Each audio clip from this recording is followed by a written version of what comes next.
The supporters of Dr. King of Fred Matiang'i, to some extent, they feel like they're disappointed. It's not because that Dr. King of Fred Matiang'i is the most handsome man that is on earth. No. Good leaders have been kicked out of the race. Nobody is chasing William Ruto because he's not handsome. No.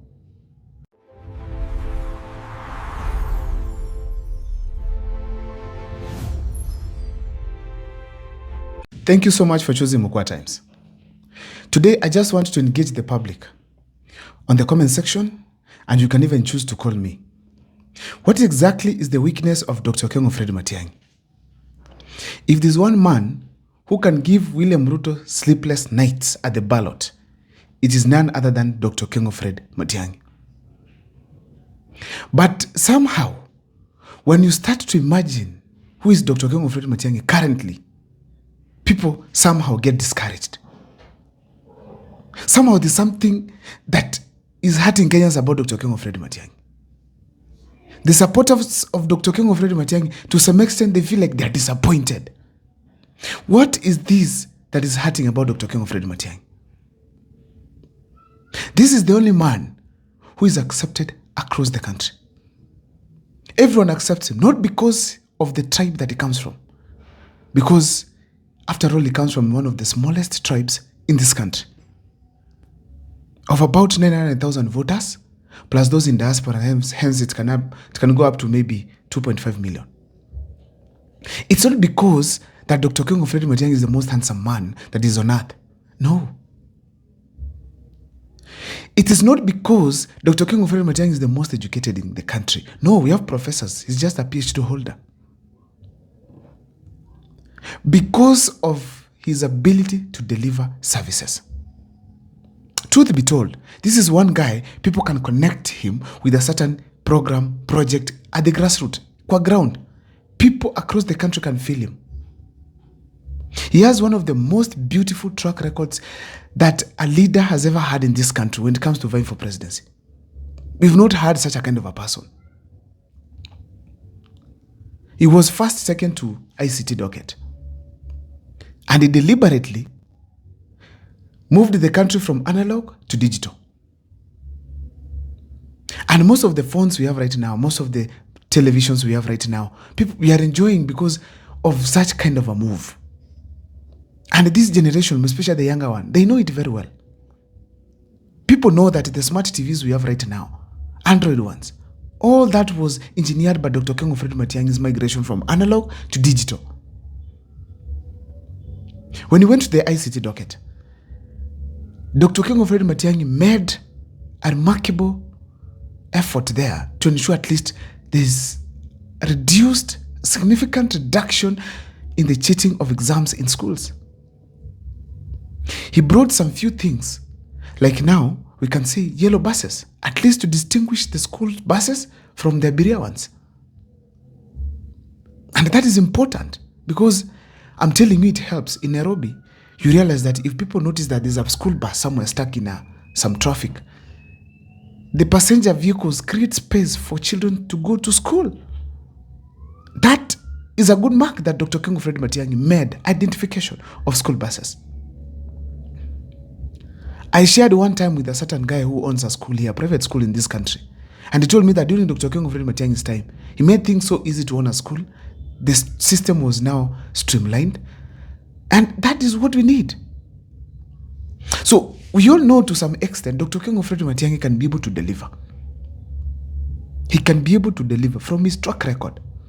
But what is this that the moment we think of him as now a presidential candidate, we get discouraged? What is happening? On the comment section, please just share with me.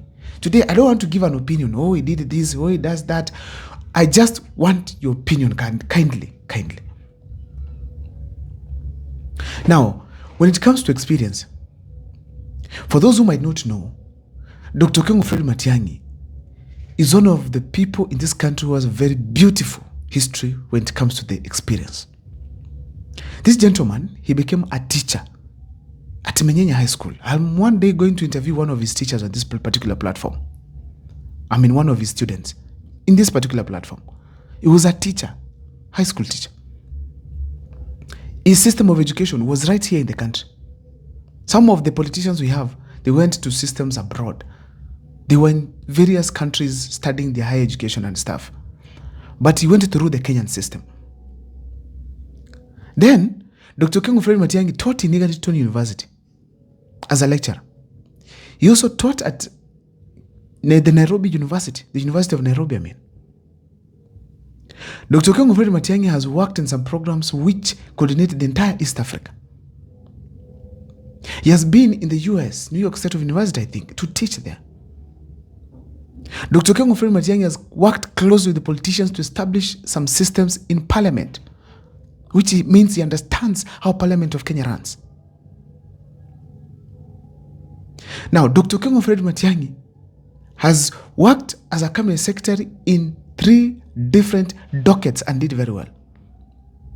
Education, ICT, and Interior. When William Ruto and Uhuru Kenyatta could not work well, Dr. Okengo Fred Matiang'i came in and worked as a de facto deputy president of President Uhuru Muigai Kenyatta, and he was coordinating and even chairing cabinet meetings. There was some efficiency, and as a result, despite the corruption cases we had in Uhuru Kenyatta's government, we saw tremendous achievements. Someone can touch a road and say, this was engineered by Uhuru Kenyatta. This road was done by Uhuru Kenyatta. That dam was done by Uhuru Kenyatta. Despite there was stealing, there was development that we experienced as a country when it comes to infrastructure. And he brought things that we needed, except the SGR. We needed it, yes, but not so much like we needed the Mombasa and the Nakuru-Rinoni Highway, Nakuru-Mau Summit, or maybe Nairobi-Mau Summit Highway.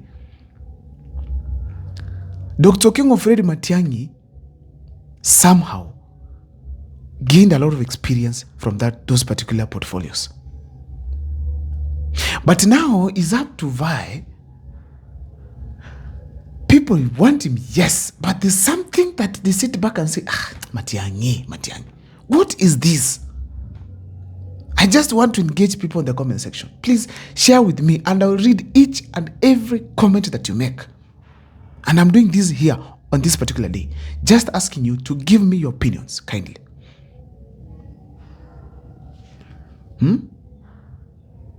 Because I'm having a feeling that somehow Dr. Okengo Fred Matiang'i might not become a president of this country.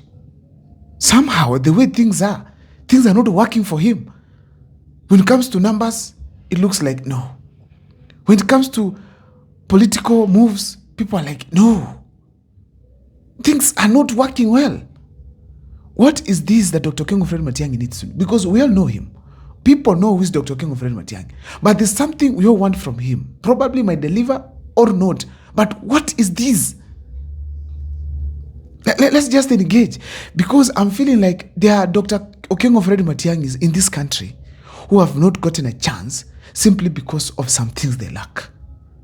People who could have made this country better than most of the leaders we've had in this country.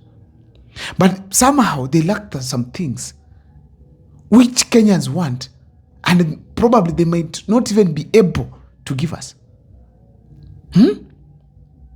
All the way from the MCA, all the way to the MP, governor, senator. Good leaders have been kicked out of the race. I'm telling you that. But now in this particular case, let's talk about Dr. Okengo Fred Matiang'i. What is this that this gentleman lacks that you feel like if he gets it, he'll become the president of this country? Because what are we looking for? Nobody's chasing William Ruto out of office because he's a Kalenjin. No. Nobody's chasing William Ruto because he's not handsome. No. Nobody's chasing William Ruto because he speaks some good English. No. Every Kenyan is chasing William Ruto out, most of Kenyans, most of us, not because we hate him, it's because of service delivery, where whatever he does and what we need do not meet somewhere. We ask him for good healthcare, he brings us housing and a bad healthcare. We ask him for good education, he gives us things that we don't understand. So please, on the comment section, let us engage. Because I am reaching a point where I'm feeling like probably Kenyans were not ready for better leadership than the ones we have experienced in the past 60 years. Thank you so much for choosing Mukwa Times. See you in the comment section.